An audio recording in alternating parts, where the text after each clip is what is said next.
Bonjour, bonsoir depuis votre position géographique. Je m'appelle Agossou Septime Aza, président de l'ONG FA et Culture africaine. Aujourd'hui, j'aimerais vous amener dans les profondeurs, dans les histoires. J'aimerais vous plonger dans les légendes du FA à travers le signe Gwemeji Poli Diogbe. C'est l'histoire du Kinikini, de la panthère et de l'hyène.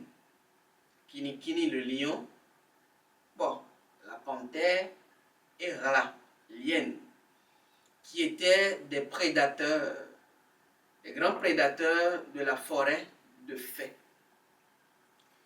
Et ils avaient l'habitude de chasser chacun de leur côté. Et chaque jour, ils allaient à la chasse, ils tuaient des gibiers, ils ramenaient à la maison. À un moment donné, ils ont commencé par aller à la chasse, mais ils ne trouvaient plus de gibier. Ils n'arrivaient plus à attraper de gibier. Un jour, ils se sont rassemblés sur le carrefour qui mène vers la concession de chacun. Ils étaient revenus de la chasse, mais étaient rentrés bredouilles. Ils n'avaient pas trouvé de proie et c'était la désolation totale. Une fois sur le carrefour, ils ont commencé par discuter. J'étais allé à la chasse, mais dommage, je n'ai rien trouvé, exclama l'hyène. La panthère également dit la même chose. Kinikini, le lion, dit également la même chose. Et l'hyène a eu une idée.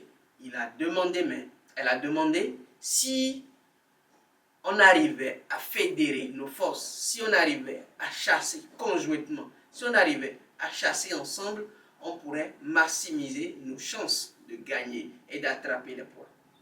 Et cette idée a été acceptée par toute la communauté et ils ont décidé d'aller chasser ensemble.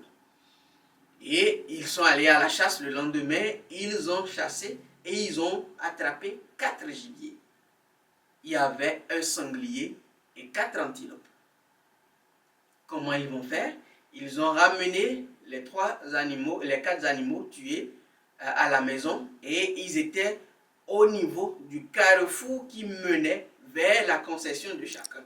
Donc chacun devrait prendre sa part et rentrer chez lui pour se nourrir et pour nourrir sa famille.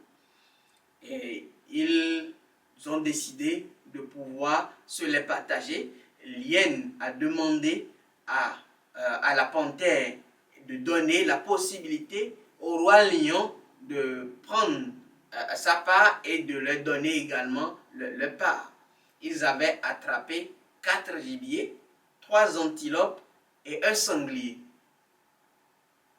Et le lion décide de prendre un sanglier et une antilope. Et cette décision n'a pas du tout été acceptée par l'hyène ni par la panthère. Et ils ont commencé par se disputer. Il y a eu une dispute houleuse qui a débuté et qui faisait rage au carrefour. Et peu de temps après, Agbo, le bélier, est passé par là.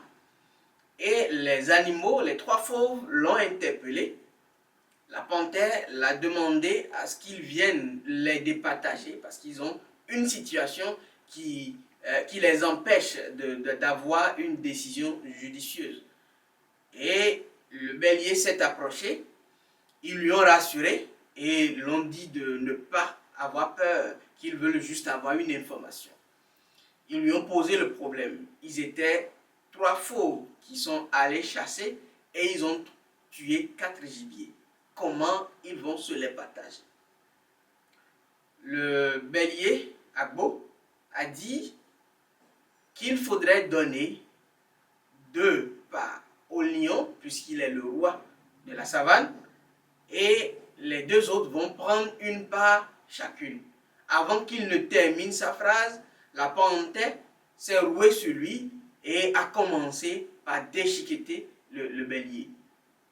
Une fois fini, ils étaient là, toujours en train de se disputer, quand la biche Téléoué est passée par là et ils l'ont interpellé également. L'hyène l'a interpellé et lui a demandé de venir les porter assistance, puisqu'ils n'ont pas de solution à un problème qui qui les sépare, qui les rend tendus.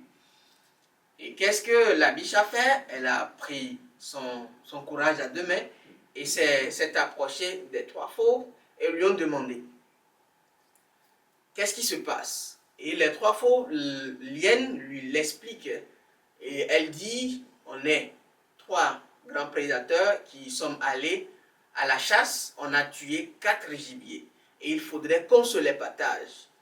Et la biche, ayant peur, a dit mais c'est vrai que vous êtes 3, mais le roi lion a droit de prendre 2 parts et vous allez vous partager une part chacune. Et avant de terminer, l'hyène qui avait demandé l'assistance de la biche s'est lancé sur elle et a commencé par la déchiqueter. Et dès qu'elle a fini de manger la biche, ils ont commencé également par se disputer. Le chien, Aglavon Essou, qui passait par là également, a été interpellé. Or, 3 jours avant cette interpellation, Aglavon Essou avait mal dormi. Il a fait un cauchemar où, dans son rêve, il se faisait déchiqueter, il se faisait manger par 3 grands prédateurs. Et dès qu'il s'est réveillé le lendemain, il est allé vers le phare pour demander conseil et orientation du phare. Puisqu'il a mal dormi, il a fait un rêve qui pourrait s'apparenter être vrai si des dispositions spirituelles ne sont pas prises. Et une fois chez le phare a lancé une consultation et le signe Diogui est sorti. Et le phare lui a recommandé de prendre un certain nombre de dispositions sur le plan sacrificiel et de savoir garder sa bouche, puisqu'il y aura une situation qui va mettre, comment dire, d'une manière ou d'une autre, à l'épreuve sa manière de voir et de concevoir les choses, sa manière de régler les problèmes, sa manière de mettre sa conscience objective à contribution pour régler telle ou telle difficulté. Et le phare a fait tout ce qu'il y a comme sacrifice, tout ce qu'il y a comme cérémonie qu'il faudrait faire pour le chien. Le phare a procédé à tout ça. Et le chien est rentré chez lui. Et 3 jours après, c'est-à-dire le jour de la rencontre avec les 3 fauves, il s'était retrouvé nez à nez avec ces 3 grands prédateurs. Ils l'ont interpellé, ils lui ont demandé de venir leur porter assistance, puisqu'ils ont un problème sur lequel ils ne s'entendent pas. Le chien, qui a pris son courage à 2 mains, s'est approché d'eux et ils lui ont posé le problème. Ils lui ont dit, nous sommes 3 grands prédateurs, nous sommes allés à la chasse, nous avions tué 4 gibiers, 3 antilopes et un sanglier. Et il faudrait qu'on se les partage. Et nous demandons humblement ta clairvoyance pour que tu nous guides à travers une décision judicieuse à prendre. Quand les 3 fauves ont expliqué la situation au chien, le chien doit prendre une décision, c'est-à-dire il doit les départager. Et avant d'entamer son monologue, le chien s'est exclamé. Il a dit, c'est vrai, vous êtes 3 grands fauves et vous aviez attrapé 4 gibiers, 3 antilopes et un sanglier. Mais en réalité, vous n'êtes pas 3, vous êtes 4. Et quand le chien a dit ça, les trois fauves ont commencé par se regarder entre eux. Le lion regardait la panthère regardait l'hyène, et l'hyène également regardait le lion, et ils se regardaient dans un cercle vicieux. Et ils se sont dit, mais comment on est quatre? Nous sommes trois ici. À part toi, nous sommes trois grands prédateurs. C'est nous qui sommes allés à la chasse pour tuer. Le chien rétorque en disant, vous n'êtes pas trois, vous êtes quatre. Il y a trois fauves qui ont attrapé de gibier, et il y a également la terre nourricière, la terre mère, qui vous a permis de tuer, qui vous a permis d'attraper cette proie. Et quand le chien leur a dit ça, ils ont commencé par se regarder, ils se disaient, mais qu'est-ce qui se passe, qu'est-ce qui se passe, comment il peut raisonner comme ça? Le chien leur a dit encore, vous êtes quatre, il y a vous trois et la terre mère. Vous allez prendre un gibier chacun et laisser un à la terre qui vous a permis de pouvoir attraper ces gibiers, pour que demain, quand vous irez encore à la chasse, vous puissiez encore trouver de gibier à attraper. Et quand le chien leur a dit ça, ils étaient éblouis. Ils ne s'attendaient pas à cette réponse du chien. Ils se sont dit, tu es vraiment quelqu'un d'averti.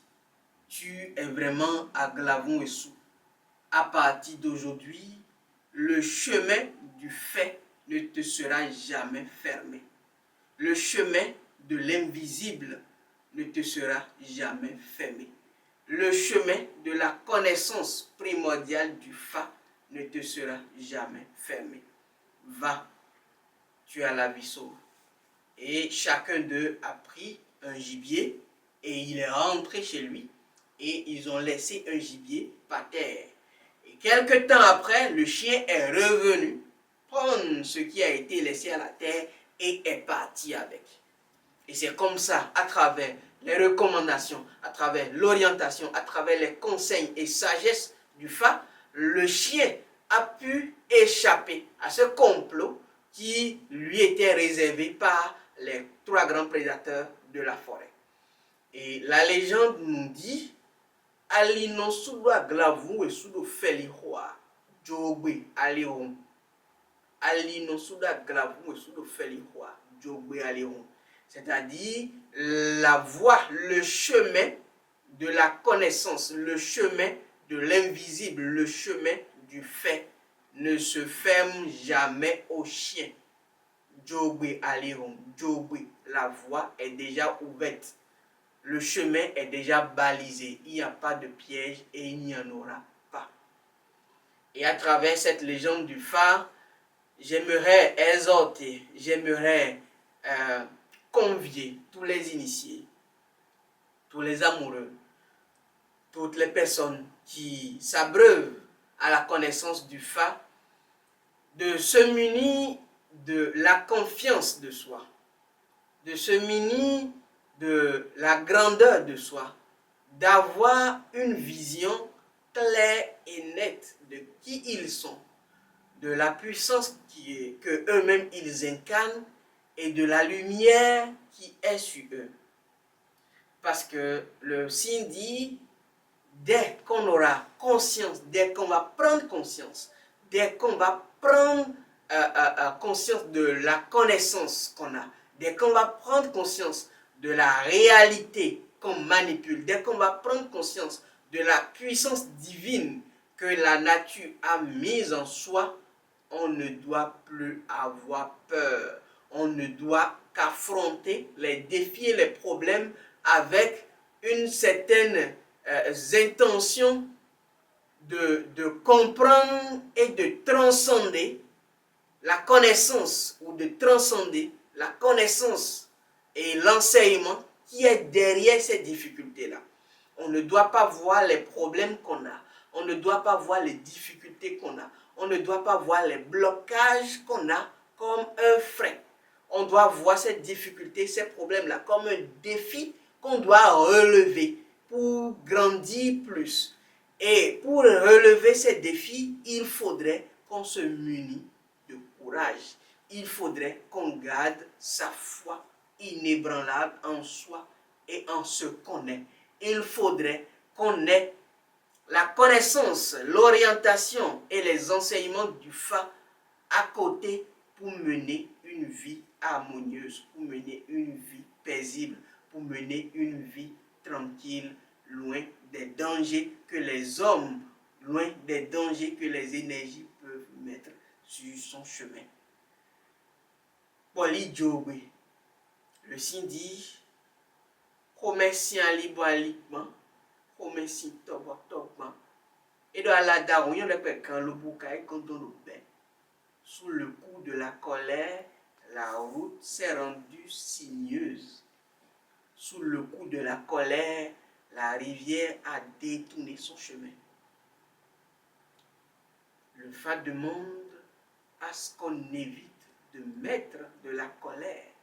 Le Fa demande à ce qu'on évite de mettre trop d'émotions dans ce qu'on veut faire. Si cette émotion n'est pas contrôlée, canalisée, trop d'émotions dans un projet, trop d'émotions dans quelque chose qu'on veut faire, trop d'émotions dans un pas qu'on veut poser, peut détruire au lieu de construire.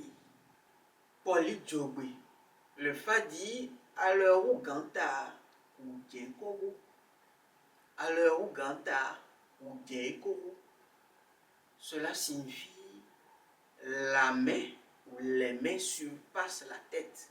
Et ça, c'est une évidence. Quand on soulève ses deux mains, cela surpasse toujours sa tête. Et le Fa dit, les personnes nées sur ceci sont des personnes destinées à être des leaders. C'est des personnes destinées à être des enseignants. C'est des personnes destinées à être des devanciers, des guides spirituels pour guider, orienter et amener les âmes à prendre conscience de leur mission de vie. Poli Djogwe. Le Fa dit Aklasu Ganga.